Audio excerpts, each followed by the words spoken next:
There we go. All right. And I have two more people in the waiting room. I'll let them in and then we get started.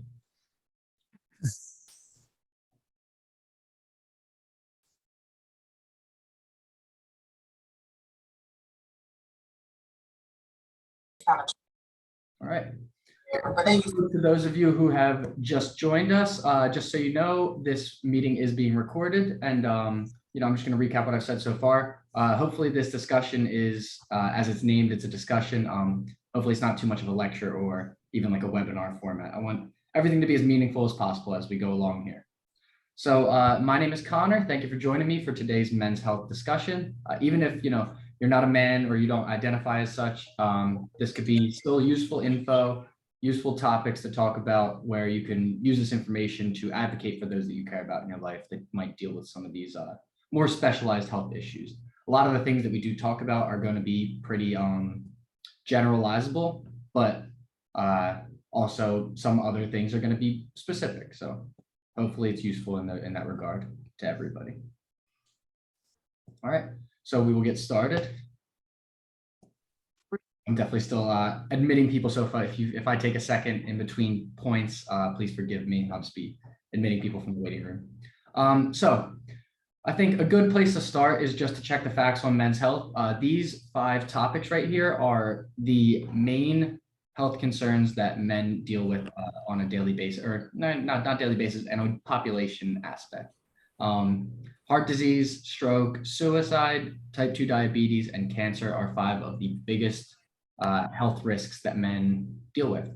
And you'll see underneath, this is a lot of content on this slide, so don't worry about all of the specifics and the definition terms, but there's a couple key takeaways towards the bottom of those sections. So for heart disease specifically, it is the leading killer in men and women, but twice as many males die of conditions that affect the cardiovascular system than women. So although we all experience issues there, men seem to be having a worse time dealing with it and living with it. So another topic there is, or another point there is that the heart disease typically begins to manifest about 10 years earlier in men, and potentially maybe that's a reason that men are dealing with higher mortality rates because of the condition. For stroke just refers to whenever there is a blockage of getting your oxygenated blood to your brain.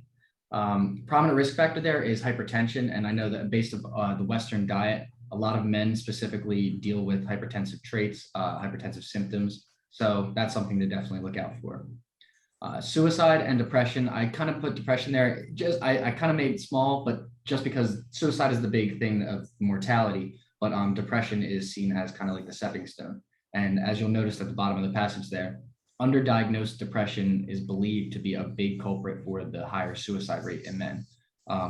Men are almost 4 times more likely to commit suicide than women are. And we'll talk a little bit today about how the social stigmatization of men's health kind of might contribute to that as well. On the other hand, on the next point, type 2 diabetes is a big one as well. This is where I kind of want to introduce the concept of the Apple body type. So in a general sense, men and women are pretty equal in all aspects, but men tend to distribute their fat naturally in their body in what we call the Apple body type versus the pear body type. So the Apple body type is just how it sounds. It's like a little bit more round. So you might see more fat deposits in the abdomen area, the stomach, the chest, versus the pear body type where fat is distributed around the hips, the glutes, the legs, and even a little bit more of the extremities and the arms. So the big difference there is the fact that when fat is deposited around those major organs of the torso and in your abdomen, that leads to a lot of different potential complications as it comes to heart disease and things like that. But also in this case, we are talking about type 2 diabetes and the risk for possible complications there. So even if you don't weigh a ton, it's really about how your fat's distributed, and men have a predisposition to distribute fat in that Apple body type. And then finally, cancer. So the 2 most prevalent among men are lung cancer and prostate cancer. As we know, there's been a big push for no smoking and everything like that. Tobacco products are responsible for about 90% of the lung cancers that we deal with. So that is, I think, pretty much like a textbook example of a preventable issue in men's health. But prostate cancer, on the other hand, we don't have a very clear definition of the cause of prostate cancer, but we do have a lot of good, effective treatment methods. So if it's found early enough, typically prostate cancer can be dealt with, which really highlights the need to establish a good relationship with your doctor and take preventative measures about your health. All right. So let's move on to the next point here. So here are today's discussion topics as we progress forward beyond just, those kind of statistics that I just talked about. First thing we'll discuss is that social stigmatization of men's health. Hold on. Sorry, do you have a question? No, okay, all right, you got it. The number 2 is going to be, we're going to assess some warning signs and symptoms that are a little bit specific to men and things that they deal with. And then we're going to finish up with some habits to adopt if you don't do it already, and habits to make sure that you maintain if you do have it in your routine. So before we get into the next topic, I'd like to open up just a little bit of a brief period of discussion. As a man, we are typically, kind of thrust into the role of being able to, handle everything that's thrown at us, and not just handle it, but handle it on our own and make sure that we make do and provide regardless of the circumstances around us. There's, ideas of like resilience, grit, and motivation and determination that are we're expected to fulfill these roles and expectations. But I'm interested to know from your own personal, relation or experiences, what does it typically take for you to think, I might need to reach out to some support systems that I have to kind of get some help dealing with whatever topic is at hand? Does anybody have anything to contribute there? What does it typically take for you to seek out assistance?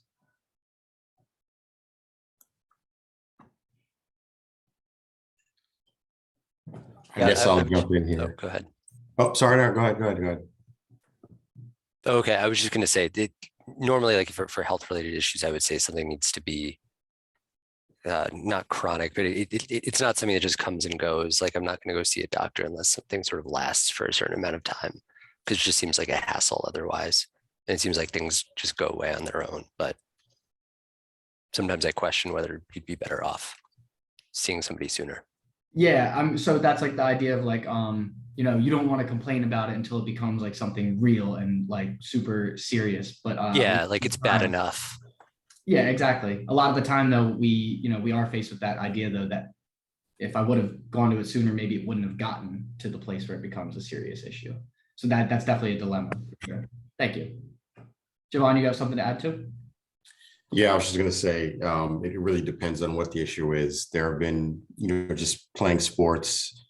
If I get injured, whether it's like a really, really badly sprained ankle, I'm going to go seek medical attention.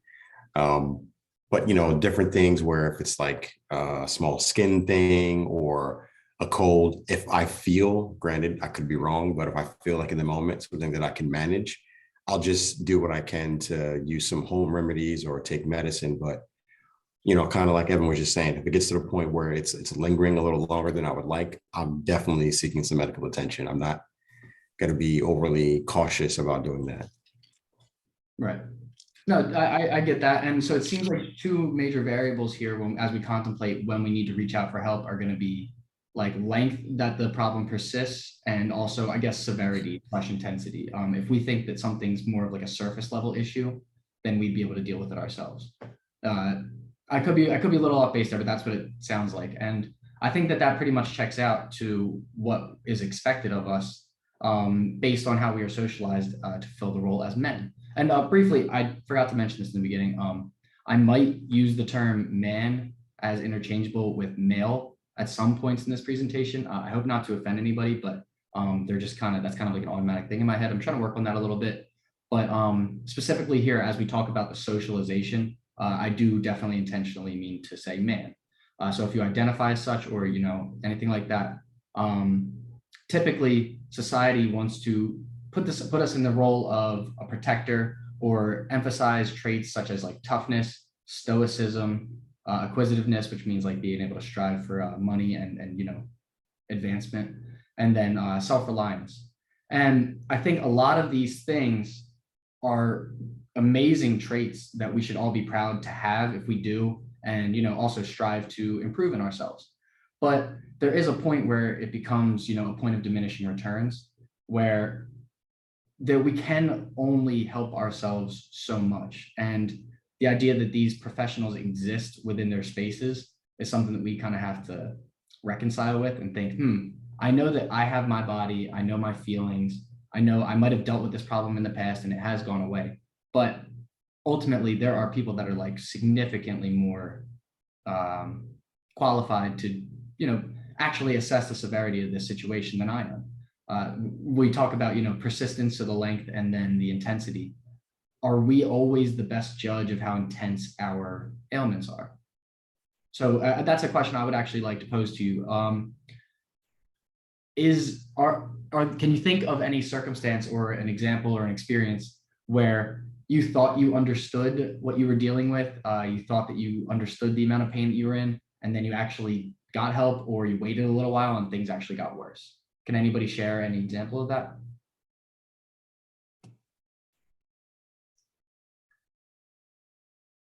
So for me personally, I relate to, I think it was Evan, or I'm not sure, it might've been Javon, about the sprained ankle point, where I had a sprained ankle in high school and I really wanted to play so bad through it. And my coach kept telling me, like, take it easy, go see the doctor and everything. But I kept trying to play. And then the next game that came up, I really rolled it. And then I was out for 3 games. So whereas it could have been an issue that kept me out for 1, it kept me out for 4 total games. And that's just because I was a little bit, overly self-reliant, and I thought that I could handle it and I had a good interpretation. Does anybody have any other?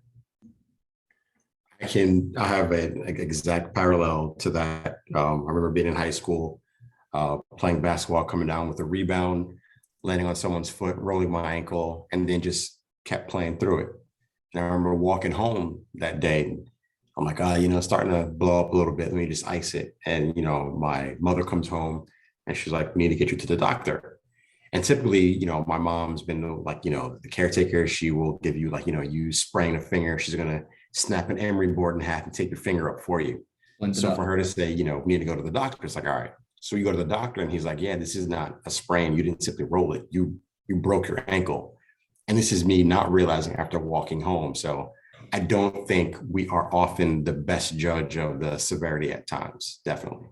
Exactly. Thank you. That's an awesome perspective there. And that's even more serious than what I was saying, because you really broke it. But because of probably you got through the game or whatever, and then you also were able to walk home. So you're like, oh, I'm dealing with it. It's fine. And not to mention the socialization in sports of being able to battle through those injuries and, wanting it so bad that you're going to persevere.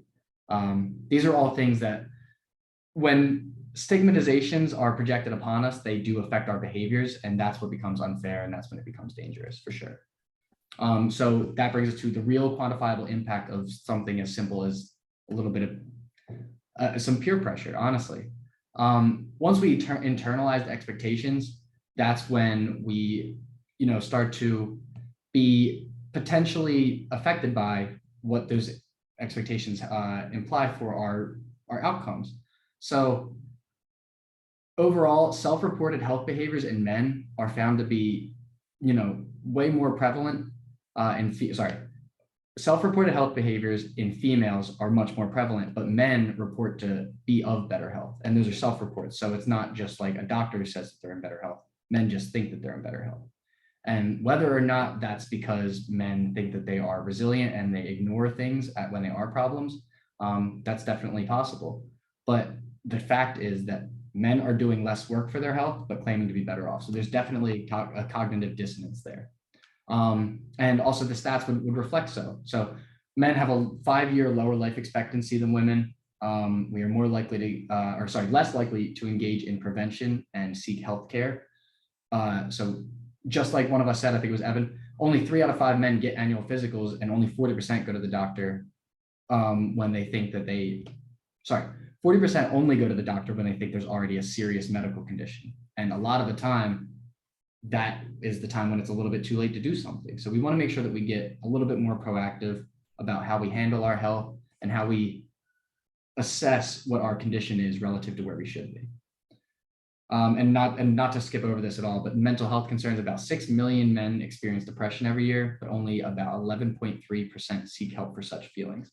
And I think that this is a really important topic to, drive home, because it's the most clear example where if it's in your mind, you think you can just ignore it or get over it or stop overreacting.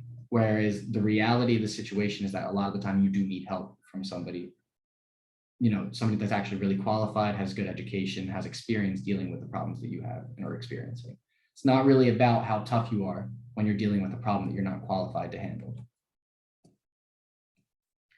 Okay. And then finally, the last point for social stigma, there are some differences though in the biology of a male versus a female that do kind of give us a little bit different predispositions for health complications. So those things being, genes, chromosomes, hormones, anatomy, and metabolism. One thing that was really interesting that I read actually was that the XY pairing that is assigned to males, that is present in males assigned at birth makes us particularly vulnerable to some genetic abnormalities and issues because the Y chromosome has much less genetic coding than the X chromosome. Meaning if we had two X's, we might be able to have two genes that actually cancel each other out. Whereas if one X is there and then the complementary gene that would cancel out it before and prevent any problems, that's not there present in the Y gene. So we are a little bit less equipped to prevent genetic abnormalities.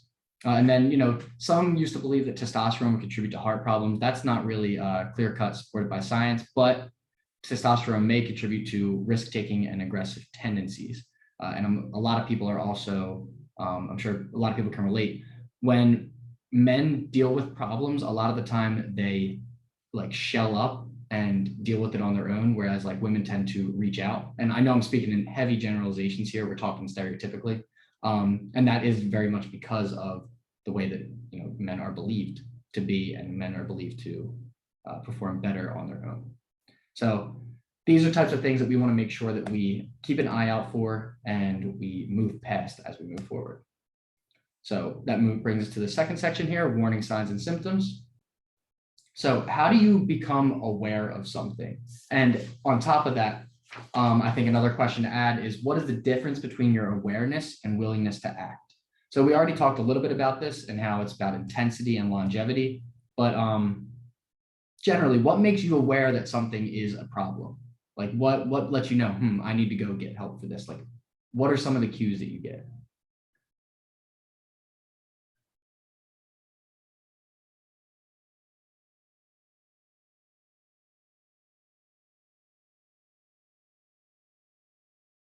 I think a good one is like if somebody around you, like a loved one, is going, man, that sounds like a serious issue. Are you sure that you're okay on your own?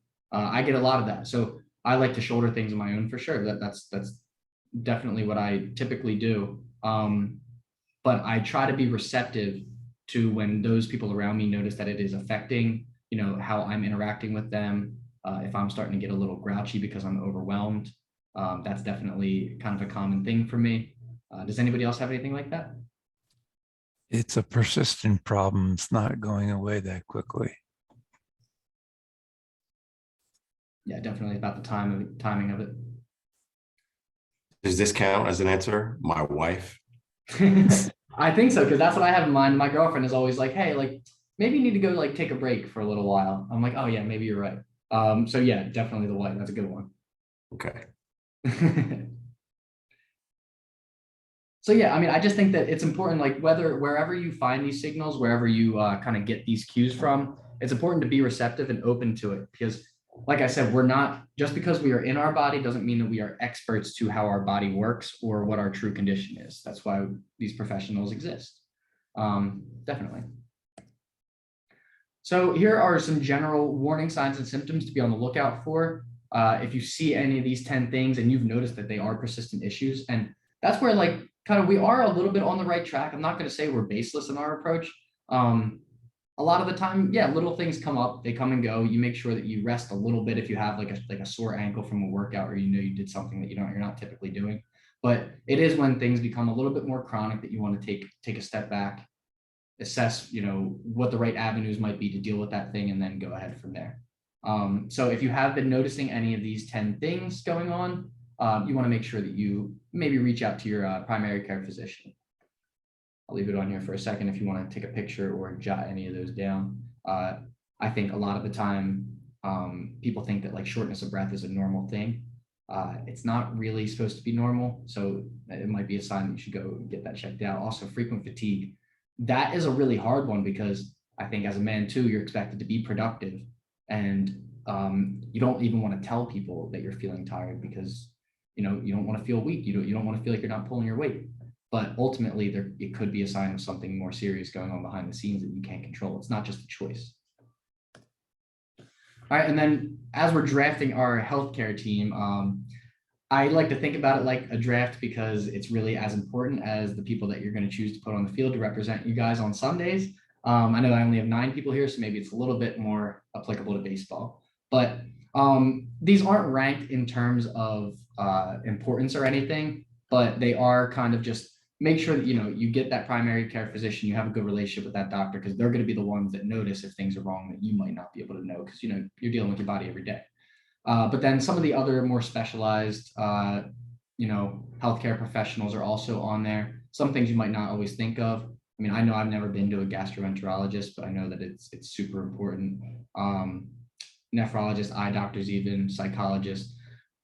The point of this slide specifically is just to show you that there's always somebody that you can reach out for, and depending on the issue you're dealing with, there is a very specialized professional that is going to be ready and willing to help you at should any and when any problems do arise. So that brings us to the next part. So habits to adopt and maintain. So real quick, this is our Exos's 4 pillars of performance. We have mindset, nutrition, movement, and recovery. So whenever you think about what you should be doing to protect your own health, I think that you should try to put it in terms of the 4 pillars. Everything can be classified into these 4 things, and they're all going to be your essentials to making sure that you come every day ready to be the best you that you could be. And then another note that I wanted to put out there is that a lot of us like to put our health on the back burner because, again, we're so socialized to provide for others or achieve things that we think that health is something we could temporarily put off and be like, oh, I'll rest when I'm older. Right now is the time to really grind and put in that work. I really want to assert that in the right context, that approach can be super powerful, but you just have to know when you're going a little too far and when it's starting to have, adverse effects to your life, your performance, your quality of life, your happiness, and your relationship with others. Some of you might have heard of the hierarchy of needs that a human might have. But it basically, kind of ranks things from most foundational at the bottom of the triangle, at the bottom of the pyramid. And then it gets up to more higher level things like self-fulfillment and happiness and things like that. But on the bottom of that pyramid, the base, things are built off of, and the hierarchy of needs is your physiological well-being is right there on the bottom. And then the next one up is your health and safety. So the implication there is that you're never truly going to be enriched in those higher level concepts like happiness, fun, excitement, and things like that if those foundational needs are not met. Without your health, you aren't going to be able to possibly achieve those amazing things that you have in store for yourself or, on the horizon, things that you're looking forward to. So you want to make sure that it's a high priority. So what are some barriers to healthy behavior? So what are some things that might prevent you from reaching out to a doctor or might prevent you from, getting a workout in a couple times a week or things like that? What are some barriers that you found yourself to experience?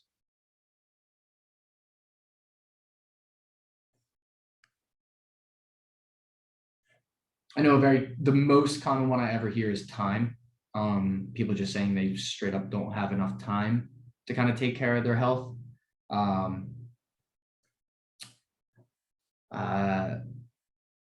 Cost. I'm sorry? Cost. Oh yeah, cost is definitely a big one. And that's a really frustrating one too, specifically because you would think, I don't know, like I think that health should be one of those foundational things. That should be something everybody is always, trying to work together and promote the health of the person of themselves, obviously, and the person next to them. Cost is definitely something that we need to work on more, as I would say, as a country. We need to make sure that people have more accessibility towards these healthy measures. Thank you for contributing that. I think one thing is just in terms of reaching out to medical professionals or mental health professionals is successfully navigating things in the past. So if you had an injury and you worked your way through it or you got over it, then you consider something else happening in the future. Oh, I can just get through this myself, as opposed to actually reaching out when you should be. So that false sense of security or a false sense that I can overcome this sometimes can also work to your detriment. Yeah, and do you think that that is kind of another symptom of what we are expected to be in society, like with our masculine roles that that's Oh, projected?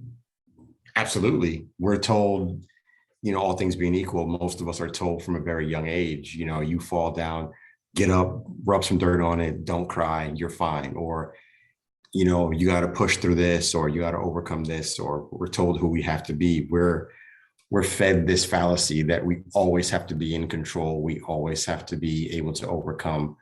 We can't be vulnerable, when all of that is just not really applicable to anyone in any circumstance. Oh yeah, definitely. I think that you hit a really key word there about vulnerability, because it takes a lot of vulnerability to be able to go seek out healthcare in general, but also to learn new things. It takes being vulnerable, because you have to admit that you don't know something, and that kind of reminds me of the age-old example of when a couple gets lost while they're driving. They're in like a new town or something, and the wife is just constantly saying, "Hey, can you pull over and ask somebody for directions?"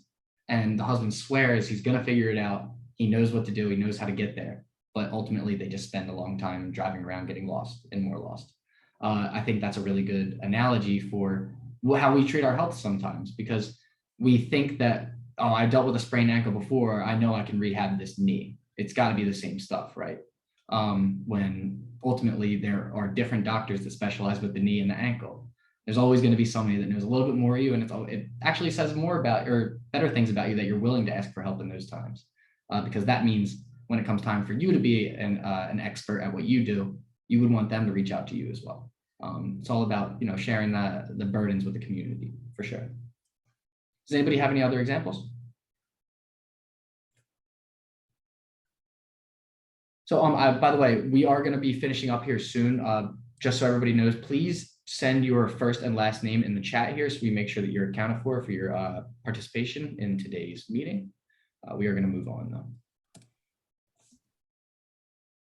All right, so habits that we should adopt and maintain as it pertains to MNMR, the mindset, nutrition, movement, and recovery. So for mindset, first of all, forget the expectations. Just because you're a man doesn't mean that you have to act a certain way, or it definitely doesn't mean that you are healthier or need to be tougher. That's not how it goes. That's not how any of our bodies work. It's great to be resilient. It's great to be gritty, but you need to make sure that you know when to stop that and kind of cut it out and leave it up to the professionals to give you some guidance. Second of all, though, seek joy and share it with others. Like, make sure that you're prioritizing things that make you happy. You need to make time for those things. So, and a good example of how to do that are journaling, meditation, gratitude mantras, and things of the sorts. Creating plans and lists. So using the rule of 7 + or -2 is a great tool that I like to use personally whenever I feel anxious or a little bit overwhelmed by the things that are being thrown at me. If you create a a list of 7 things, either five to 9 things really, but right around 7. That's usually a key amount of things where the list doesn't become too difficult to deal with and too abstract, or it's not too granular and it's not too broken down that we can't catch up with anything. So that's a good rule there, the rule of 7 + or -2. And then of course, breath work always helps to deal with things in the moment. On the nutrition side of things, we want to think more in terms of more rather than less. So whenever you think, oh man, I want to lose some weight, don't think, oh, I need to eat less food. Think I need to eat more, better food. So, because you're not going to be able to just continually eat. If you tried to eat everything you were eating before you ate the healthier food, and then you also tried to eat the healthier food, you're not going to be able to eat all that stuff. So just eat more of the healthier, and you're going to end up eating less of the unhealthy. So by healthier, I mean fruits, vegetables, whole grains, fibers, nuts, fish, things of the sorts. And of course, drink more water. I think we can all use a gentle reminder about that always. Beyond that, though, I like to use this general, it's a very general rule, so don't take it as like a rule of thumb or like a steadfast rule, but if you run whatever you want to eat underwater for about 10-15 seconds and it dissolves, it's probably not going to be the best food option for you. Most of the whole foods that we have would be unaffected by being ran underwater. But if you try to get like a tasty cake from the store, you run that underwater, that's going to dissolve right in your hand. A lot of like candies themselves as well, things like that. So that's just a general rule. And then even still with that mindset, or sorry, with that thought process in mind for nutrition, there are still some things to remember to limit, like added sugars, high sodium processed foods, like your fast foods, red meats, alcohol, etc. And like I said before, in the interest of preventing lung cancer, which is the highest killer of all cancers, you want to make sure you cut out tobacco use as well. So movement wise, these are the CDC physical activity guidelines for all Americans. 30 minutes moderate to vigorous physical activity 5 times a week, strength exercises, flexibility and balance too, and generally avoid taking risky behaviors, and then get regular medical checkups. I know the risky behaviors thing is a little bit easier said than done. A lot of the time those risky things are fun, but we want to make sure that we minimize our exposure to dangerous situations. And then finally, for recovery, you want to prioritize sleep. Make sure you set a good bedtime. You create a good, positive sleep environment. You build social ties and community support. I think that that's a huge one because, like I said, we try to. Our societal expectation is for us to be very self-sufficient and not really reach out to others for help. Things that are our problems are our problems, and we don't want to burden those around us. But the thing is, a lot of the time, when you reach out to those people that are around you, they're around you for a reason, and they'll be happy with that you did. They'll be happy with that you actually are leaning on them and can show them that trust and vulnerability because you respect them and their ability to make your life a little bit better. And then finally, just a quick reminder, stretch after exercise, probably the best thing to prevent delayed onset muscle soreness. And then schedule your downtime, similar to the mindset thing. When you know you've been really busy, make sure you set aside some time for you. All right. So does anybody have any questions? I know that I have a couple questions in the chat that I have to attend to, and I would like to talk about those in just a minute here. But if anybody has any more questions they want to add, please let them rip.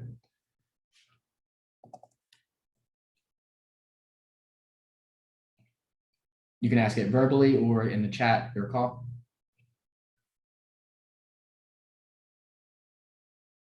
All right.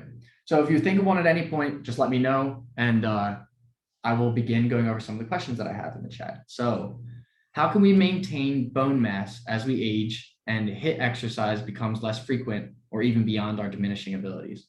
So when we talk about training and promoting bone mass, the main signaler of bone growth, the thing that triggers our osteoblasts, is going to be that impact training. So high intensity training is definitely one of the best avenues to do so. But if that becomes too tough for you to handle, I would recommend making sure that you do some cardio training in swimming pools or on stationary bikes, because those are very low intensity things. You want to make sure that you're still working your heart in a circumstance where running and walking might be a little bit strenuous. Water-based aerobics is going to be your best stuff.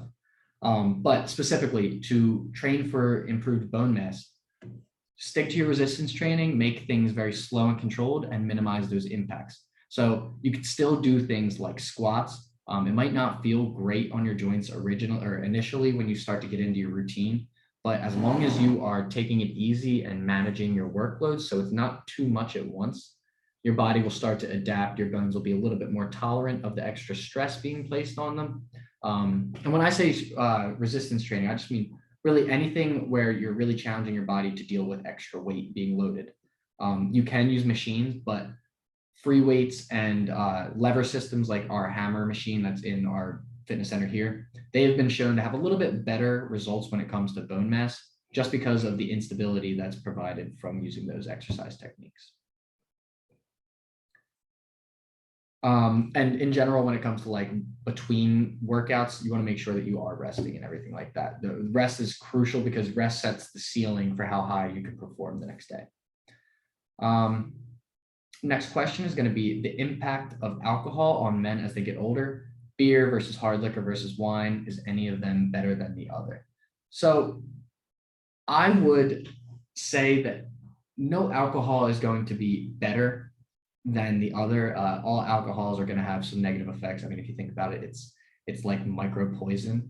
But when you talk about the effect of certain alcohols in terms of volume and then the effect on your liver and such, I do think that when men drink beer, there's a tendency to overconsume more rather than if there's liquor or wine, because we feel the effects quicker and we tend to be more aware of our feelings so we can manage our behaviors accordingly. Versus beer, it's much lower alcohol percentage, so typically we can get into like a slippery slope quicker. I wouldn't say that there's any clear cut better of the three than out of that list, but yeah, I would just say everything in moderation for sure. All right, the next question is, can we discuss the stress effect on men? So I do think that we kind of touched on that a little bit today. About how men, based on their stereotype and the stigma in society, are kind of pressured to take on more stress, more responsibilities, and also lean on support systems a little bit less. I know personally, I've never felt stress for being a man, but I have definitely felt stress when I've been a man and tried to go and see people for help. But that's something that we all need to work on as a society, because we all need to be a little bit more accepting of the next person next to us and realize that they might not be having a great day. They might be going on, have things going on behind the scenes that we know nothing about. And we all need to be a little bit more forgiving when it comes to those types of situations. General healthy diet recommendations. One thing here that I want to touch on, I also mentioned it, is the red meat and high cheese diets that a lot of men eat. Like if you think of like a manly diet, you probably think I don't know, like these big legs of chicken or these just like high meat diets and animal products as well. These things often come with high levels of saturated fats, which are big health problems, especially to our hearts. And as you know, men already deal with a lot of health or heart problems. So we want to try to reverse those effects. A good way to do so is to up our fish intake. The Western diet has very low fish intake, and we need a vitamin called omega-3s in order to promote a healthy heart. Omega-3s are heavily found in your seafood products, so like your tuna, your fish, your flounder, things like that. Increase your seafood intake as long as you can palate that, and it's something that you enjoy as well. That's definitely a good strategy. I wouldn't necessarily recommend going towards supplements until a physician kind of prompts you to do so, if they notice that you have a deficiency that you should be tending to. Yeah, if anybody has any specific like diet questions, I would be happy to talk to you about them, but I also want to let you know that I can only give so much guidance. We do have registered dietitians on site here that I would absolutely encourage you to meet with, either in person or virtually. And if anybody has any more, questions in general, feel free, please. So another question that we got here is, what are some health concerns associated with men drinking alcohol? So I think that particularly with how men are socialized to handle alcohol, we're socialized to drink a lot, kind of like that Viking persona where, the manliest men are the ones that are drinking the most and having the best time when they're drunk. That's really an unfair standard for us to try to measure ourselves to, because alcohol affects us the same way as it affects women. We generally are heavier and also have higher bone mass, so our metabolism is a little bit faster, meaning we can drink a little bit more, but that doesn't mean that we don't still see the same effects that women deal with. And one interesting thing I want to put out there is, because of our testosterone and because of our socialization, alcohol absolutely is a huge precursor to very risky behaviors, especially in men. I'm sure that we all have examples of such where us or people that we know have kind of drank too much and have done things that are just generally cause distress in their lives, whether that be for their health or for their financial well-being, social well-being, all of that. Yeah, so if anybody has any more further questions on that topic, please absolutely feel free to share. Just got another one. Quick and easy workouts to do at home or while working from home. I would recommend anything HIIT related. HIIT workouts are probably the most efficient ones you could do. HIIT or Tabata. Some people find Tabata a little bit intense, so I would say maybe stick to HIIT. But those types of workouts where you're going to fit a lot of different movements in to a very short amount of time, definitely some standardized rest periods, but you get the most bang from your buck bang for your buck from those HIIT classes. And then if you could ever get some like cheap, not super heavyweight, but basic fundamental like weights to keep at home, those are always going to be helpful because, like I said, especially as you age, the importance of resistance training is huge at protecting your bone health and really, all systems of health, but particularly your bone health, because as we get older, our number of osteoblasts, the bone forming cells, do naturally go down. Does anybody have any more questions here?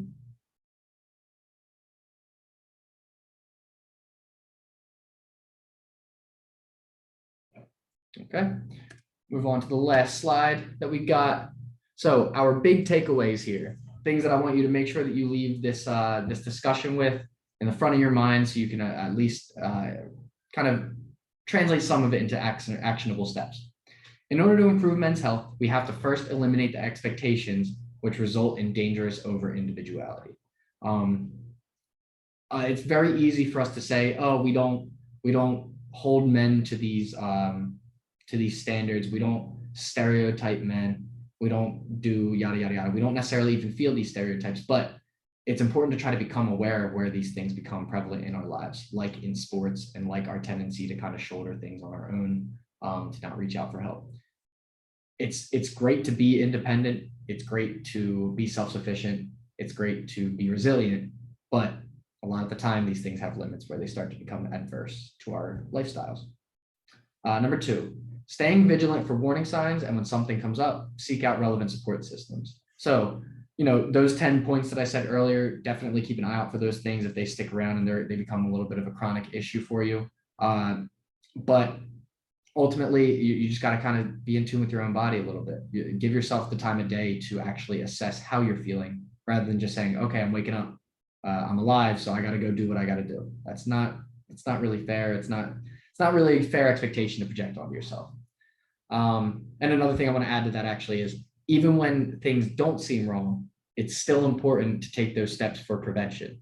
So you think, I haven't been to the doctor in 2 years, but my health feels fine. I haven't dealt with any problems. I'm probably fine. I don't need to worry about it. It couldn't be farther from the truth, because there's a lot of things that don't have any symptoms that could still be manifesting underneath the surface that only a physician or a specialized doctor would be able to tell you about through a routine screening. So you want to stay vigilant, stay proactive, and stay accountable to those appointments that you do set up. And then finally, whenever you think about what to do, what habits to maintain or develop, think about those 4 pillars: mindset, movement, nutrition, recovery. You should do one thing for each of those 4 pillars every day. And then, you just make sure that stays a priority. Health is at the foundation of your needs pyramid. So you got to make sure that you're taking care of business at the ground level, so that you can build a very high point to your pyramid, your health pyramid. All right. That's all I have for you. So if anybody wants to stick around and talk about any topics any further, please feel free to do so. If not, I'm going to now end the recording. I'm also going to stop sharing.